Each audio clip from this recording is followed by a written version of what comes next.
नमस्कार।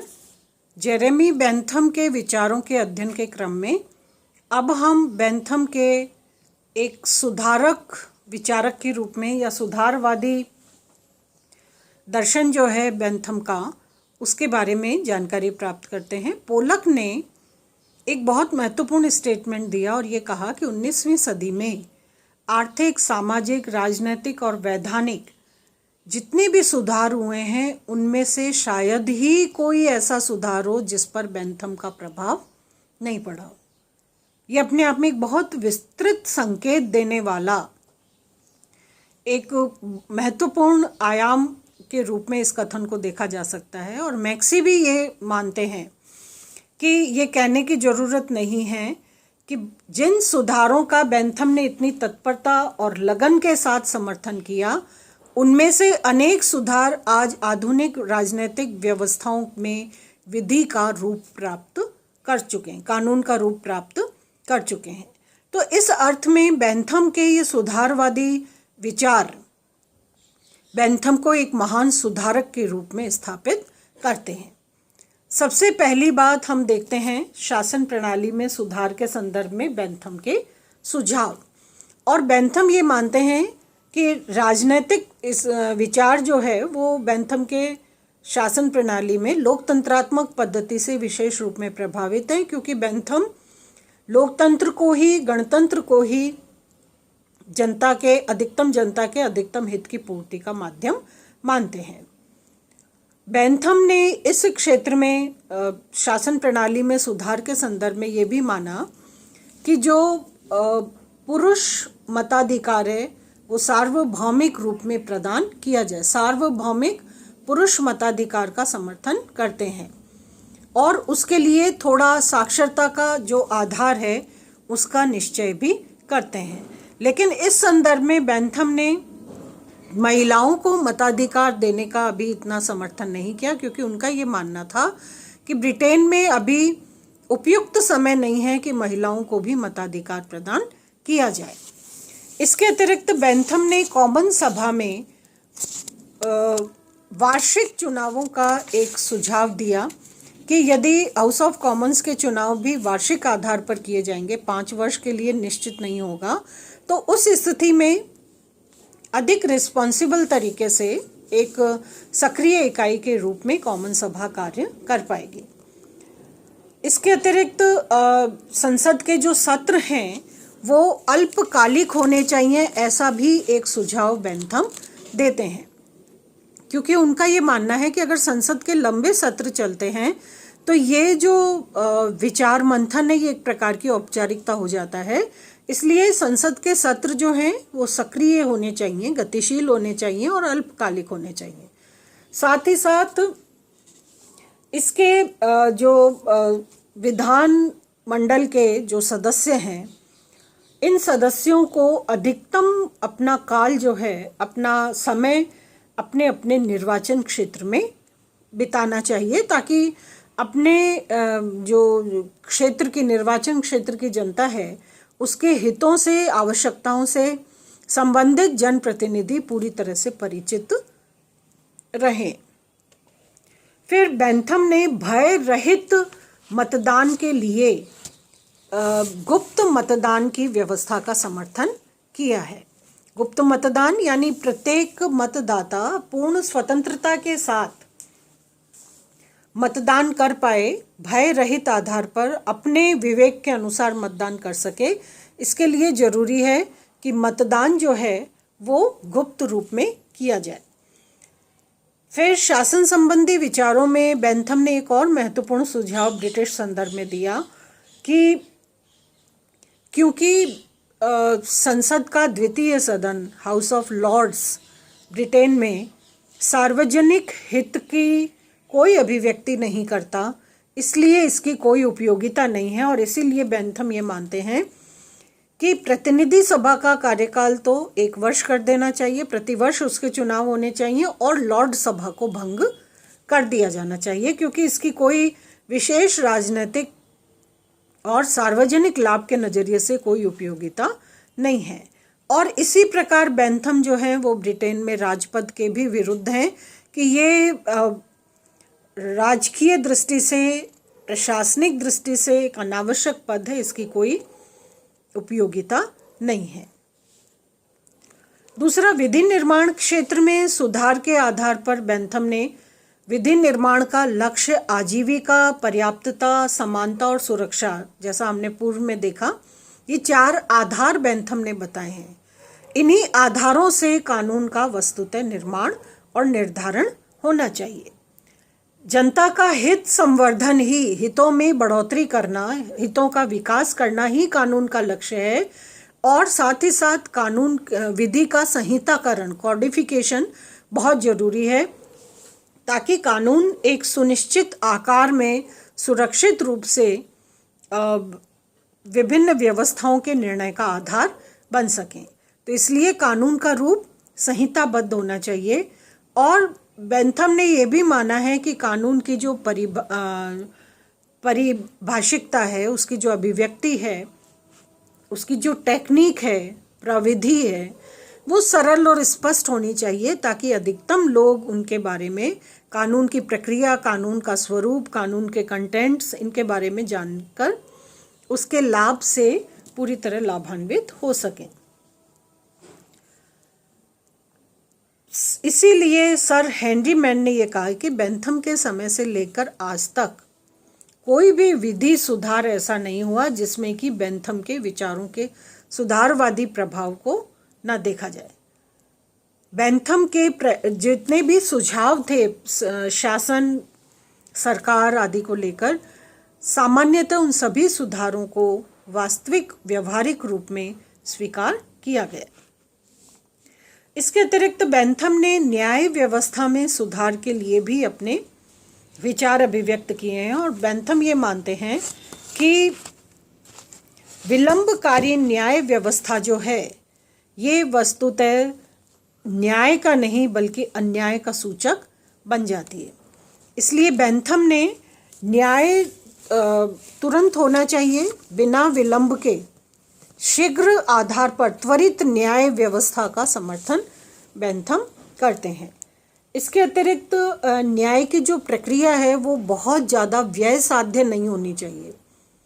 अगर व्यय साध्य अधिक होती है तो सामान्य जन न्याय की पद्धति को अवेल करने की बजाय अन्याय को सहन करना ज़्यादा व्यवहारिक मानते हैं। अत्यधिक व्ययकारी न्याय व्यवस्था एक प्रकार से न्याय की सुनिश्चितता में बाधक होती है, न्याय की प्राप्ति में बाधक होती है। इसलिए न्याय व्यवस्था या न्याय प्रक्रिया अत्यधिक व्यय साध्य नहीं होनी चाहिए। इसके अतिरिक्त बेंथम ने जो न्यायिक प्रक्रिया में जुड़े वकील हैं, इन वकीलों का जो दृष्टिकोण सिर्फ स्वहित से प्रेरित होता है, उस दृष्टिकोण की भी आलोचना की है। और ये सुझाव देते हैं या ये बात कहते हैं कि इन्हें भी, यानी वकीलों को भी, लोक कल्याण की पूर्ति और प्राप्ति में न्याय व्यवस्था के संदर्भ में सक्रिय होना चाहिए, या उस प्रक्रिया से, कानूनी प्रक्रिया से, न्याय प्रक्रिया से जनता को लाभान्वित करना चाहिए।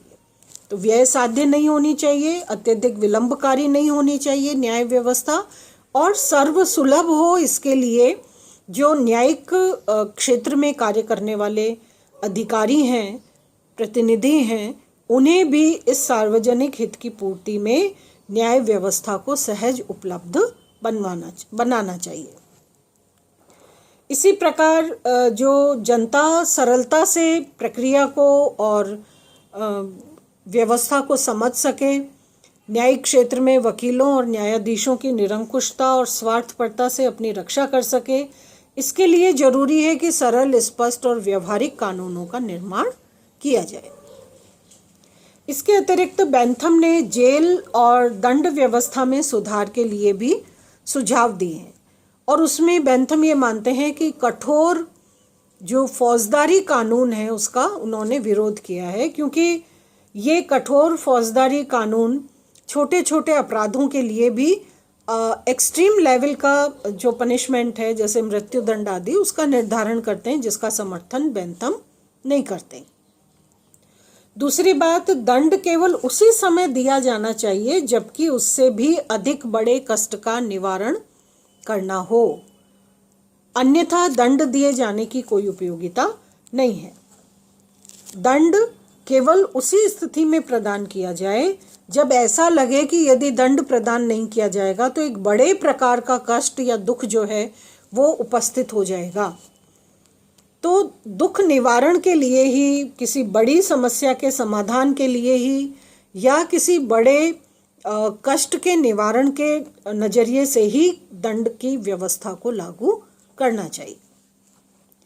इसके अतिरिक्त बेंथम ने दंड के भी नियम बताए हैं, कुछ 12 प्रकार के उसके लक्षण बताए हैं, और साथ ही साथ बेंथम ने यह भी कहा है कि दंड देते समय मुख्यतः 4 बातों का ध्यान संबंधित कंसर्निंग अथॉरिटी को रखना चाहिए। और वो है कि सबसे पहली बात जो दंड देने की प्रक्रिया में या दंड निर्धारण की प्रक्रिया में ध्यान रखी जाए वो है कि अपराध किस प्रकार का है, उसकी प्रवृत्ति क्या है, उसकी अभिव्यक्ति क्या है, उसके कारण क्या है, अपराध किस प्रकार का है, सामाजिक है कि नैतिक है कि धार्मिक है कि कानूनी है, या और उसका कौन सा रूप है। फिर अपराध की परिस्थिति क्या है, किन परिस्थितियों में वो अपराध का कार्य घटित हुआ है। इसके अतिरिक्त अपराध करने वाले व्यक्ति का उद्देश्य क्या है, उसने कितने मेलाफाइड इंटेंशन से या कितनी मजबूरी से या किस बात से प्रभावित होकर अपराध को संपन्न किया है। तो अपराधी का उद्देश्य क्या है और अपराध से होने वाली हानि जो है वो किस प्रकार की है और मात्रात्मक रूप में कितनी है। तो अपराध का प्रकार, अपराध की परिस्थिति, अपराधी का उद्देश्य और अपराध से होने वाली हानि, इन 4 तत्वों का मूल्यांकन करने के उपरांत ही दंड व्यवस्था का निर्धारण, दंड नीति का निर्धारण किया जाना चाहिए। बेंथम दंड के संबंध में एक बात स्पष्ट रूप से कहते हैं कि दंड जो है वो सुधारात्मक होना चाहिए, प्रतिकारात्मक नहीं। बदला लेने की भावना से दंड का निर्धारण नहीं किया जाए। अपराधी को पुनः समाज में उपयोगी और सम्मानित सदस्य बनाया जा सके, इस बात की चेष्टा दंड विधान के अनुसार की जानी चाहिए या सुनिश्चित होनी चाहिए। यदि दंड प्रतिकारात्मक होंगे, बदला लेने की भावना से किए जाएंगे, तो ये एक अपराध अनेक अपराधों को जन्म देगा। और जिस आधार पे दंड दिया गया है, अगर वो प्रतिकारात्मक है, तो दंड के पीछे निहित जो मूल सुधारात्मक उद्देश्य है वो कभी भी पूरा नहीं होगा। इसलिए हमेशा अपराधी को पुनः समाज में अपनी सक्रियता और उपयोगिता और एक सम्मानित सदस्य बनने का अवसर मिले, इस तरह की व्यवस्था जो है वो दंड विधान के अंतर्गत होनी चाहिए। तो दंड हमेशा सुधारात्मक होना चाहिए, मानवीय होना चाहिए, इस अर्थ में वो प्रतिकारात्मक या बदले की भावना से संचालित नहीं होना चाहिए। और इसके अतिरिक्त बेंथम ये मानते हैं कि कारावास में सुधार की योजना को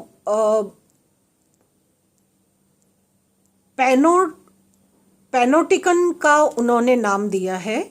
और इसका मतलब ये है कि कारावास में एक प्रकार की औद्योगिक शिक्षा जो है वो कैदियों को या अपराधियों को प्रदान की जाए, ताकि एक तकनीकी आधार पर एक जीविकोपार्जन के सुनिश्चित साधन के रूप में समाज में अपने श्रम की उत्पादकता को स्थापित करने के रूप में जो अपराधी है वो अपने दंड की प्रक्रिया और कारावास की अवधि के दौरान एक जिम्मेदारी जो है वो समाज और व्यवस्था के प्रति अपनी स्थापित कर सके।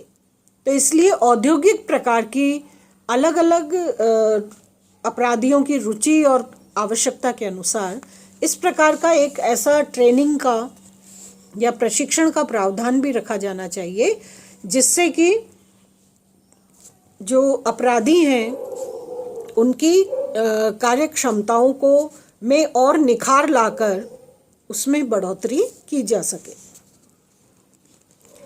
इसके अतिरिक्त बेंथम ये मानते हैं कि जो कारावास है उसकी जो बिल्डिंग है, भवन, वो अर्धचंद्राकार बनाई जाए, सी शेप में, ताकि जो निरीक्षण है वो सावधानी पूर्वक किया जा सके, सहानुभूतिपूर्ण अनुशासन और उन्नत वातावरण जो है वो तैयार किया जा सके। क्योंकि ये अर्धचंद्राकार जो बिल्डिंग है इसमें परस्पर एक दूसरे से संपर्क, कांटेक्ट, क्रिया प्रतिक्रिया का अवलोकन या निरीक्षण बहुत आसानी से किया जा सकता है। ये बहुत सुलभ एक प्रकार का ये रूप होता है। तो इसलिए प्रभावी अनुशासन कायम करने के लिए, उन्नत वातावरण कायम करने के लिए, परस्पर संपर्क और अभिव्यक्ति को अधिक स्पष्ट करने के लिए बिल्डिंग के निर्माण पर भी एक प्रकार का सुझाव अर्धचंद्राकार शेप में बिल्डिंग, कारावास की बिल्डिंग होनी चाहिए, ऐसा बेंथम मानते हैं। इसके अतिरिक्त बेंथम ने शिक्षा व्यवस्था में भी सुधार का समर्थन किया है और बेंथम ये मानते हैं कि मानव सुधार के लिए शिक्षा सबसे महत्वपूर्ण और प्रबल साधन है। सुधार के जितने भी प्रयास हैं, जितने भी सुझाव हैं, वे वस्तुतः तभी कारगर होंगे जबकि मानव मस्तिष्क को शिक्षित किया जाएगा। तो मानव में सुधार की संभावनाएं सिर्फ शिक्षा से ही बढ़ सकती हैं और इसलिए बेंथम ने 2 शिक्षा योजनाओं का निर्धारण किया। पहली थी गरीब और अनाथ बच्चों के लिए, और वो ये मानते हैं कि इन्हें नैतिक, कलात्मक और व्यवसाय को प्रोत्साहन देने वाली शिक्षा प्रदान की जाए। दूसरी शिक्षा योजना थी मध्य और उच्च वर्ग के बच्चों के लिए, और उनके लिए बेंथम ये मानते हैं कि बौद्धिक विकास को ध्यान में रखते हुए इस नजरिए से उन्हें शिक्षित किया जाए। बेंथम के शिक्षा योजना में जो सुझाव दिए गए हैं ये वास्तव में उच्च वर्ग के बच्चों के लिए बौद्धिक शिक्षा और गरीब अनाथ बच्चों के लिए नैतिक, कला और व्यवसाय संबंधी शिक्षा ये स्थापित करते हैं कि बेंथम वस्तुतः आवश्यकता के अनुरूप उपयोगी शिक्षा प्रदान करने का समर्थन कर रहे हैं। और साथ ही साथ बेंथम ने मॉनिटर पद्धति का भी समर्थन किया है कि ऊंची कक्षा के जो योग्य विद्यार्थी हैं वो अपने से नीची कक्षा को या निम्न कक्षा को या कमज़ोर विद्यार्थियों को पढ़ाने का काम करें, उनकी मॉनिटरिंग करें। इसके अतिरिक्त जनसाधारण की सार्वजनिक शिक्षा पद्धति होनी चाहिए जो राज्य के द्वारा प्रदान की जाए। राज्य द्वारा प्रदान की जाने वाली जनसाधारण के हित को पूरा करने वाली सार्वजनिक शिक्षा पद्धति होनी चाहिए। तो इस प्रकार ये बात बिल्कुल स्पष्ट हो जाती है कि बेंथम ने जिस प्रकार की शिक्षा नीति का या व्यवस्था का निर्धारण किया है, जो सुधारवादी आयाम राज्य और उसकी व्यवस्था के विविध क्षेत्रों में बेंथम ने प्रदान किए हैं, वे सुनिश्चित रूप से वर्तमान समय में अधिकांश राज्यों की व्यवस्था में कानूनी रूप प्राप्त कर चुके हैं। यदि हम ओवरऑल रूप में बेंथम के इन विचारों का योगदान का मूल्यांकन करें तो सबसे पहली बात है कि बेंथम ने उपयोगितावादी सिद्धांत के आधार पर राजनैतिक व्यवस्थाओं और राजनैतिक इकाइयों के साथ साथ समस्त कानूनी, प्रशासनिक और राजनीतिक इकाइयों को उपयोगितावादी आधार पर स्थापित किया है। बेंथम ने राज्य के और शासन के कल्याणकारी स्वरूप की उद्घोषणा की है या कल्याणकारी लक्ष्य को स्थापित करने का समर्थन किया है। शासन और संवैधानिक आधार पर सुधार नीति का भी उन्होंने समर्थन किया और सुधार नीति के संदर्भ में उन्होंने एक पूरी योजनाबद्ध तरीके से अपने विचारों को स्थापित करने का प्रयास किया। रूढ़िवादी संकल्पनाओं पर प्रहार करके प्रोग्रेसिव रूप में, विकासवादी रूप में बेंथम ने प्रशासनिक और राजनीतिक व्यवस्थाओं के लक्ष्य, उनकी संरचना और उनकी क्रियान्विति को सुनिश्चित किया। इसी प्रकार न्यायिक प्रक्रिया में सुधार, कानूनों का संहिताकरण किया जाना चाहिए ताकि वो सुनिश्चित रूप में लोक कल्याण की पूर्ति का माध्यम बन सकें। फिर राजनीति विज्ञान में एक प्रकार से शोध और अनुसंधान की प्रवृत्ति को, इस उदारवादी नजरिए से हम स्पष्ट रूप से कह सकते हैं कि बेंथम ने एक शोध और अनुसंधान की प्रवृत्ति को प्रोत्साहन दिया है और इसीलिए बेंथम को सामाजिक विधि शास्त्र का जन्मदाता और विधि में प्रत्यक्षवादी सिद्धांत का समर्थन करने वाले सुधारवादी विचारक के रूप में देखा जाता है। बेंथम का एक सबसे बड़ा कंट्रीब्यूशन लोकतंत्र के आधार स्तंभ को मजबूत करने वाले समर्थक के रूप में देखा जाता है, क्योंकि बेंथम ने ये माना कि लोकतंत्र या गणतंत्र ही वो व्यवस्था है जो अधिकतम व्यक्तियों के अधिकतम कल्याण के लक्ष्य को पूरा कर सकती है। तो लोकतंत्र की जो मूल भावना है, उस मूल भावना की पूर्ति में बेंथम ने अधिकतम सुख, अधिकतम संख्या के अधिकतम सुख को मिलाकर एक प्रकार से लोकतंत्र के आधार स्तंभ को अधिक सुनिश्चित किया है। इसीलिए लेंसन ये कहते हैं कि आधुनिक युग की तरफ जाने वाले समस्त मार्गों पर हम बेंथम को खड़ा हुआ पाते हैं। कोई भी क्षेत्र, कोई भी प्रक्रिया और सिद्धांत ऐसा नहीं है जिसके बारे में किसी प्रकार का विचार दर्शन सुधारवादी रूप में या अन्य रूप में बेंथम ने प्रदान नहीं किया। धन्यवाद।